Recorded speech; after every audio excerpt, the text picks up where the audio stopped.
গত ক্লাসে তোমাদের আর্থিক বিবরণী এই অধ্যায়টার 25 পর্যন্ত আমরা এমসিকিউ করছিলাম। আজকে আমরা 26 থেকে শুরু করব। যে সম্পদ দীর্ঘকাল ধরে ব্যবসায় ব্যবহৃত হয় তাকে কি বলে? আমরা জানি যে সম্পদ দীর্ঘকাল ধরে ব্যবসায় ব্যবহৃত হয় অর্থাৎ 1 বছরের অধিক যেই সম্পদের স্থায়িত্বকাল সেই সম্পদকে বলা হয় স্থায়ী সম্পদ। 27 নম্বরে আছে স্থায়ী সম্পত্তির অপচয় ধার্য করা হয় হিসাব বিজ্ঞানের কোন নীতির আলোকে? আমরা জানি এর উত্তর হচ্ছে চলমান প্রতিষ্ঠান ধারণা। 28 নম্বরে বলা আছে নাগর টেইলার্সের অনুপার্জিত আয় 5,000 টাকা। উক্ত 5,000 টাকা পরবর্তীতে উপার্জিত হলে নাগর টেইলার্সের আর্থিক বিবরণীতে কি প্রভাব পড়বে? তো প্রভাব পড়বে সম্পদ বৃদ্ধি পাবে না, এটা কখনোই সম্ভব না। সম্পদ বৃদ্ধি পাবে না, এটা কখনোই সম্ভব না। এর কারণ হচ্ছে অনুপার্জিত সেবায় যখন হয়েছিল তখন জাবেদা ছিল নগদান হিসাব ডেবিট, অনুপার্জিত সেবায় হিসাব ক্রেডিট, মানে আমার দায় বৃদ্ধি পাইছিল একটা। এখন যখন এটা অর্জন হইল তখন জাবেদা হবে অনুপার্জিত সেবায় হিসাব ডেবিট, মানে দায়টা হ্রাস পাইল, সেবায় হিসাব ক্রেডিট মানে আয় বৃদ্ধি পাইল। তো আয় বৃদ্ধি পাওয়া মানে মালিকানা সত্ত্ব বৃদ্ধি পাওয়া। উত্তর হচ্ছে 2 এবং 3, এটা হচ্ছে গ। 29 নম্বরে আছে যদি মোট মুনাফা 85,000 টাকা, পরিচালন ব্যয় 37,500 টাকা, অন্যান্য আয় 12,500 টাকা, তবে নিট মুনাফা কত? এটা দিনাজপুর বোর্ড 2021-এ আসছে, একটু দেখি কত আসে। আমরা জানি মোট মুনাফা কত আছে 85,000 টাকা। আমরা জানি মোট মুনাফা থেকে পরিচালন ব্যয় বাদ দিলে থাকে পরিচালন মুনাফা অথবা পরিচালন ক্ষতি। তো কত টাকা আসে? 47,500 টাকা আসছে পরিচালন মুনাফা। এর সাথে অন্যান্য আয় যোগ অন্যান্য ব্যয় বিয়োগ দিতে হয়। তো অন্যান্য ব্যয় নাই, অন্যান্য আয় যোগ করে দিই আমরা, যোগ 12,500 টাকা অন্যান্য আয় যোগ করে আসে 60,000 টাকা। তো উত্তর হচ্ছে 60,000 টাকা নিট মুনাফা। 30 পণ্য বা সেবা বিক্রয় কোন জাতীয় আয়? পণ্য বা সেবা বিক্রয় অলওয়েজ প্রত্যক্ষ পরিচালনায়। 30 হচ্ছে খ। বিক্রিত পণ্যের ব্যয়ের সাথে মোট মুনাফা যোগ করলে কি পাওয়া যায়? একটু দেখি। আমরা কি জানি মোট মুনাফা কিভাবে বের করে? বিক্রয় থেকে বিক্রিত পণ্যের ব্যয় বাদ দেয়। তার মানে বিক্রিত পণ্যের ব্যয় এবং মোট মুনাফা এই দুইটা যদি একত্র করা যায় তাহলে বের হবে বিক্রয়। তাহলে উত্তরটা হবে ক। বিক্রিত পণ্যের ব্যয়ের সাথে মোট মুনাফা যোগ করলে কি পাওয়া যায়? ক, উত্তর বিক্রয়। আর এখানে তোমাদের সুবিধার জন্য নোট দিয়ে দিলাম, তোমরা যদি এই সূত্রটা বোঝো যে এটা কিভাবে কাজ করে, মোট মুনাফা কিভাবে বের করে, বিক্রয় বিয়োগ বিক্রিত পণ্যের ব্যয়। তো আমার কাছে এখন কি জানতে চাইলো, মোট মুনাফা বিক্রিত পণ্যের ব্যয়ের সাথে মোট মুনাফা যোগ করলে কি পাওয়া যায়। তো আমরা কি করি, সোজা একদম সহজভাবে বিক্রিত পণ্যের ব্যয়টা এই পাশে নিয়ে যাই। তাহলে কি হইলো, বিক্রিত পণ্যের ব্যয় এখানে আছে মাইনাস, এই পাশে গেলে প্লাস হবে। তো হয় হচ্ছে মোট মুনাফা যোগ বিক্রিত পণ্যের ব্যয়, বিক্রয় এক পাশে থাকে। আবার যদি অনেক সময় বিক্রিত পণ্যের ব্যয় তোমাকে বের করতে বলে তখন কিভাবে করবা? সহজ, বিক্রিত পণ্যের ব্যয় এই পাশে নিয়ে যাবা, মোট মুনাফাটা এই পাশে নিয়ে আসবা। তাহলে কি হবে, বিক্রয় বিয়োগ মোট মুনাফা বিক্রি সমান বিক্রিত পণ্যের ব্যয়। বিক্রিত পণ্যের ব্যয় সমান বিক্রয় বিয়োগ মোট মুনাফা। সহজ। তোমার এইটা জানতে হবে আগে যে মোট মুনাফা কিভাবে নির্ণয় করে, তারপর তুমি সমীকরণ দিয়ে নিজেই এই তিনটা বের করতে পারবা। মোট এই তিনটা তুমি নিজেই বের করতে পারবা। এবার বলছে উদ্দীপকটি পড়ে 31 ও 32 নং প্রশ্ন উত্তর দাও। রাজন ট্রেডার্সের 2020 সালের 31 ডিসেম্বর তারিখে নিট মুনাফা 50,000 টাকা। আচ্ছা, নগদ জমা 50,000 টাকা, নেট বিক্রয় 2 লাখ টাকা, পাওনাদার 15,000 টাকা, মজুত পণ্য 25,000 টাকা ও বকেয়া খরচ 10,000 টাকা। প্রশ্নটা চাইছে রাজন ট্রেডার্সের নিট মুনাফার হার কত? আচ্ছা, নিট মুনাফার হার বের করার সূত্রটা হচ্ছে নিট মুনাফা ডিভাইডেড বাই নিট বিক্রয় গুণ 100। তাহলে নিট মুনাফা কত? নিট মুনাফা আছে 50,000 টাকা, ভাগ নিট বিক্রয় কত? 2 লাখ টাকা, ইন্টু 100, 25%। উত্তর হচ্ছে 25%। শোনো, অনেক সময় শুধু প্রশ্ন আসতে পারে যে নিট মুনাফার হারের সূত্রটা বলো। তো নিট মুনাফার হারের সূত্রটা কি হবে, নিট মুনাফা ভাগ নিট বিক্রয় ইন্টু 100। 33 রাজন ট্রেডার্সের চলতি অনুপাতের মান কত? তো চলতি অনুপাত কিভাবে বের করে, চলতি সম্পদ ভাগ চলতি দায়। প্রশ্ন হইতে পারে চলতি অনুপাত কিভাবে বের করে, বা চলতি অনুপাতের সূত্রটি লেখো। উত্তর হচ্ছে চলতি সম্পদ ভাগ চলতি দায়। তো চলতি সম্পদ কত আছে এখানে দেখি একটু আমরা, নগদ জমা একটু লিখি এই পাশে। নগদ জমা 50,000 টাকা যোগ মজুদ পণ্য, এটা হচ্ছে সমাপনী মজুদ পণ্য, কত টাকা? 25,000 টাকা, যোগ না আর কিছু নাই, তাহলে কত টাকা আসছে? 75,000 টাকা। সম্পদ, এখান থেকে দায় কত টাকা আছে? দায় আছে 15,000 আর 10,000, 25,000 টাকা, তাহলে ভাগ 25,000, কত আসছে? 3। একটা জিনিস মনে রাখবা, উত্তর যা আসবে তার এই পাশে মনে মনে অনুপাত 1 দিয়ে রাখবা, 1:1, তাহলে উত্তর কত আসবে? 3:1, উত্তর হচ্ছে এইটা। এই পাশে সবসময় 1:1 তুমি বসায় দিবা, তাহলে রাজেন্দ্র ট্রেডার্সের চলতি অনুপাতের মান কত আসবে? 3:1। 34-এ বলছে ব্যবসায়, আর আমরা আরেকটা জিনিস জেনে রাখি যে চলতি অনুপাতের আদর্শ মান কত বলতে পারো? চলতি অনুপাতের আদর্শ মান হচ্ছে 2:1। এই 2 হচ্ছে সম্পদ আর 1 হচ্ছে চলতি দায়, 2 হচ্ছে চলতি সম্পদ আর 1 হচ্ছে চলতি দায়। তাহলে আমরা কি জানলাম? চলতি অনুপাতের আদর্শ মান কত? 2:1। ব্যবসায় মালিকানা সত্ত্ব বৃদ্ধির কারণ কোনটি? ব্যবসায় মালিকানা সত্ত্ব বৃদ্ধির মূল কারণ হচ্ছে রেভিনিউ বৃদ্ধি। রেভিনিউ মানে হচ্ছে আয়। উদ্দীপকটি পড়ে 34 ও 35 নং প্রশ্নের উত্তর দাও। বিক্রয় 30,000 টাকা, বিক্রয় ফেরত 1500 টাকা, প্রারম্ভিক মজুদ 2500 টাকা, সমাপনী মজুদ 1700 টাকা, ক্রয় 13,400 টাকা এবং ক্রয় পরিবহন 700 টাকা। বিক্রিত পণ্যের ব্যয় কত টাকা? বিক্রিত পণ্যের ব্যয় কিভাবে নির্ণয় করে? বিক্রিত পণ্যের ব্যয় নির্ণয় করার সূত্র হচ্ছে, বিক্রিত পণ্যের ব্যয় নির্ণয় করার নিয়ম হচ্ছে প্রারম্ভিক মজুদ পণ্য যোগ নিট ক্রয় যোগ অন্যান্য প্রত্যক্ষ খরচ, এগুলো সব যোগ করার পর এখান থেকে সমাপনী মজুদ পণ্য বাদ দিতে হয়। তো এখানে কি কি আছে? প্রারম্ভিক মজুদ পণ্য আছে 2500 টাকা, যোগ ক্রয় আছে 13,400 টাকা, যোগ ক্রয় পরিবহন একটা প্রত্যক্ষ ব্যয় 700 টাকা, তা আসলো 16,600 টাকা। এখান থেকে বাদ দেব আমি সমাপনী মজুদ পণ্য, বিয়োগ 1700 টাকা, 14,900 টাকা। উত্তর হবে 14,900 টাকা, গ। 35, এরপর আসবে 36।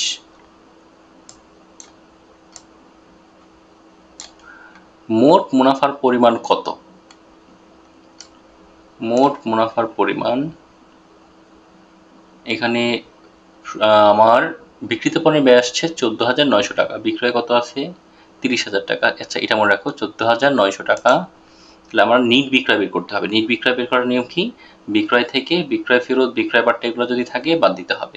যদি অন্যান্য কোনো কিছু যোগ করার থাকে, যেমন অলিখিত বিক্রয়, এগুলো যোগ করতে হবে। তো এখানে আছে শুধু বিক্রয় থেকে বিক্রয় ফেরত বাদ দিতে হবে।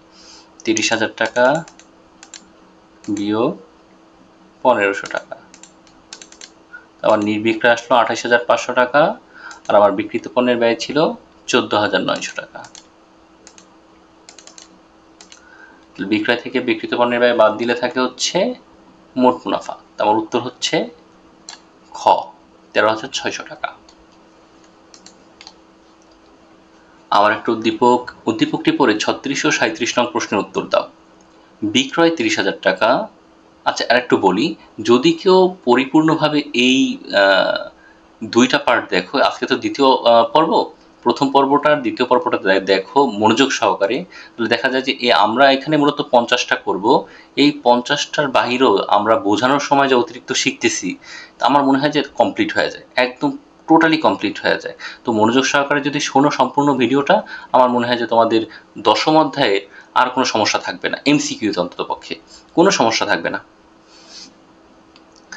বলছে উদ্দীপকটি পড়ে 36 ও 37 নং প্রশ্নের উত্তর দাও। বিক্রয় 30,000 টাকা, বিক্রয় ফেরত 1,500 টাকা, প্রারম্ভিক, আগে প্রশ্নটাতে পড়ি, বিক্রিত পণ্যের ব্যয় কত? আচ্ছা, বিক্রিত পণ্যের ব্যয় আমরা এর আগেও নির্ণয় করছি, ওইটাই নাকি জায়গায় সেমটাই লিখলাম নাকি পাশে আবার?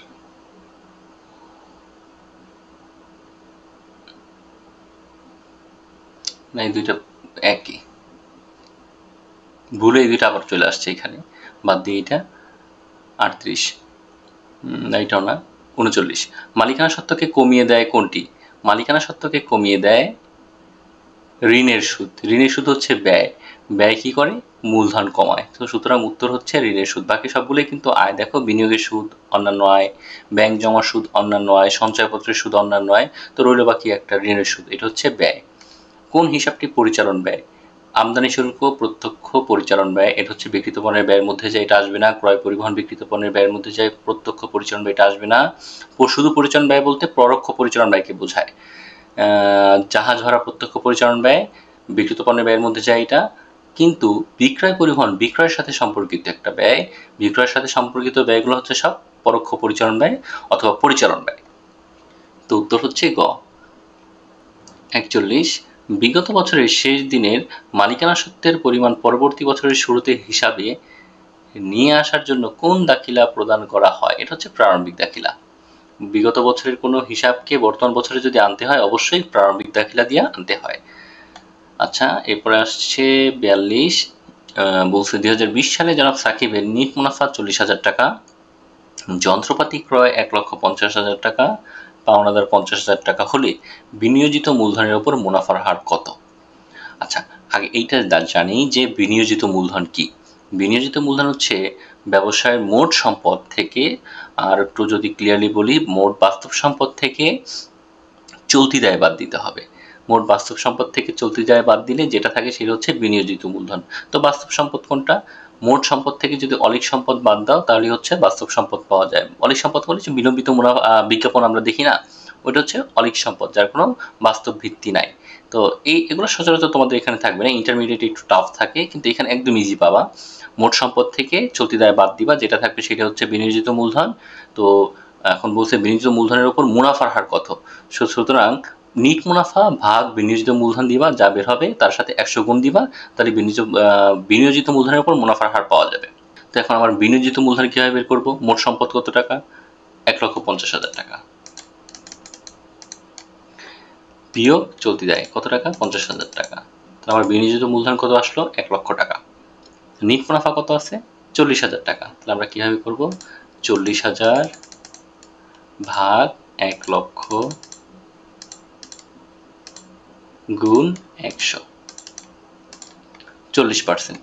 উত্তর কত হবে? 40%। আবার বলি, নিট মুনাফা ভাগ বিনিয়োজিত মূলধন ইন্টু 100, এটা হচ্ছে বিনিয়োজিত মূলধনের উপর মুনাফার হার কত, তাই। এরপর আসছে অস্পর্শনীয় সম্পদ হলো অস্পর্শনীয়, অদৃশ্যমান, এগুলো হচ্ছে পেটেন্ট, ট্রেডমার্ক, তারপর হচ্ছে কপিরাইট, এগুলো হচ্ছে অস্পর্শনীয় সম্পদ। এখানে দুইটা আছে, পেটেন্ট আর ট্রেডমার্ক। আলমারি কিন্তু ধরা ছোঁয়া যায়, সুতরাং উত্তর হবে 1 ও 2 ক।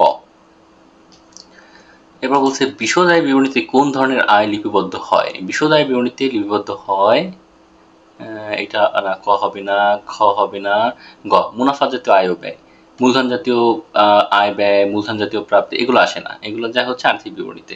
তো উত্তর হচ্ছে গ। মেশিনের অবচয় ধার্য করা কোন ধরনের লেনদেন? মেশিনের অবচয় ধার্য করা, এটা হচ্ছে একটা অভ্যন্তরীণ লেনদেন। 45 খ। 46, বিশদ আয় বিবরণীর দ্বিতীয় ধাপের ফলাফল কোনটি? আমরা জানি বিশদ আয় বিবরণীর প্রথম ধাপের ফলাফল হচ্ছে মোট মুনাফা, দ্বিতীয় ধাপের ফলাফল হচ্ছে পরিচালন মুনাফা, এবং তৃতীয় ধাপের ফলাফল হচ্ছে নিট মুনাফা নির্ণয় করা। তাহলে বিশদ আয় বিবরণীর দ্বিতীয় ধাপের ফলাফল হচ্ছে মোট মুনাফা নির্ণয় করা। 47 নম্বর, সাধারণত উদ্বৃত্ত বা ব্যালেন্স কোন অর্থে ব্যবহৃত হয়? সিলেট বোর্ড 2022, উদ্বৃত্ত বা ব্যালেন্স অবশিষ্ট অর্থে ব্যবহৃত হয়। উত্তর হবে গ। 48 নম্বরে আছে পরিচালন আয় বহির্ভূত হলো প্রাপ্ত লভ্যাংশ। হ্যাঁ, পরিচালন আয় বহির্ভূত বলতে বোঝায়, পরিচালন আয় কোনটা? পরিচালন আয় হচ্ছে সেবায় আর বিক্রয়, এই বাদে যা আছে সবই হচ্ছে অন্যান্য আয় বা অপরিচালন আয়। এখন বলছে অপরিচালন আয় কোনটা? এক কথা এইটা, প্রাপ্ত লভ্যাংশ। আসবাবপত্র বিক্রয় তো আমার সম্পত্তি বিক্রয় করলাম, এটা তো আর অপরিচালন আয় না। তো প্রাপ্ত লভ্যাংশ আর বিনিয়োগের সুদ, উত্তর হচ্ছে 1 এবং 3। খ। তারল্য অনুপাতের আদর্শ মান কত? আমরা জানি তারল্য অনুপাতের আদর্শ মান হচ্ছে 1:1, মানে 1 টাকা সম্পদের জন্য 1 টাকা দায় থাকে। এবারে এইখানে একদম ক্লিয়ার হয়ে যাবে যে তোমাদের তারল্য অনুপাত কিভাবে বের করে। বলছে উদ্দীপকটি পরে 50 ও 51 নং প্রশ্নের উত্তর দাও। বাতেন ট্রেডার্সের 2018 সালের হিসাব বই থেকে নিম্নের তথ্যাদি দেওয়া হলো: বিক্রয় 1 লক্ষ টাকা, মোট মুনাফা 10,000 টাকা, নেট মুনাফা 8,000 টাকা, চলতি দায় 5,000 টাকা, চলতি সম্পদ 10,000 টাকা, অগ্রিম খরচ 1,000 টাকা, মজুত পণ্য 2,000 টাকা। 50 নম্বরে আছে উদ্দীপকের কোন আইটেমগুলো তারল্য অনুপাত নির্ণয়ে বাদ রাখা হয়? তো তারল্য অনুপাত নির্ণয়ে বাদ রাখা হয় কোনটা? আমরা জানি তরল অনুপাতের সূত্রটা হচ্ছে তরল সম্পদ ডিভাইডেড বাই চলতি দায়। তো তরল সম্পদ কোনটা? তরল সম্পদ হচ্ছে চলতি সম্পদ থেকে অগ্রিম ব্যয় এবং মজুত পণ্য বাদ দিতে হয়। তো অগ্রিম ব্যয় কোনটা? এই যে অগ্রিম খরচ এবং মজুত পণ্য, এই দুইটা যদি বাদ দেয় তাহলে যেটা পাওয়া যায় সেটা হচ্ছে তরল সম্পদ। তাহলে আমরা এখানে উত্তরটা হবে ঘ, অগ্রিম খরচ ও মজুত পণ্য। এবারে 51তে কি আছে? বাথেন ট্রায়ার্সের তারল্য অনুপাত কত? তারল্য অনুপাতটা বের করি আমরা।